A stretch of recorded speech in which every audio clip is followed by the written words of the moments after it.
ऊपर से चली जाती। तो मैंने कहा ऊपर से तो जाएगी। जब हम केजी क्लास में पहली बार स्कूल गए तो क्या हमें समझ में आ गया था ए फॉर एप्पल क्या होता है? उसको भी तो समझने में समय लगा।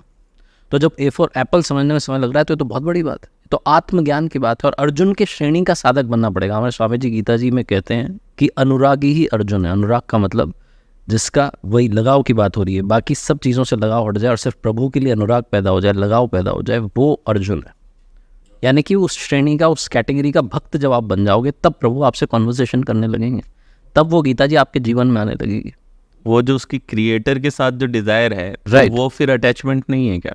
वो तो सबसे बड़ा लगाव है ना, वो तो रखना ही है हमें प्रभु की भक्ति में तो डूबना है। सार तो यही कहता है ना गीता जी का कि ईश्वर की भक्ति में जब आप डूब जाएंगे तो फिर ईश्वर आपको जब मिलेगा सब आसान हो गया ना। हमें अपनी आत्मा को ही तो इस चक्र से बाहर निकालना है जो जीवन और मृत्यु का चक्र है। यही गीता जी कहती हैं कि जो इससे सर्कल जो घूमता चला जा रहा है, आत्मा कभी इस शरीर में, कभी किसी और शरीर में, कभी किसी और में, उसको हम इससे निकाल कर मोक्ष तक पहुंचाते। यही गीता जी का सार कहता है।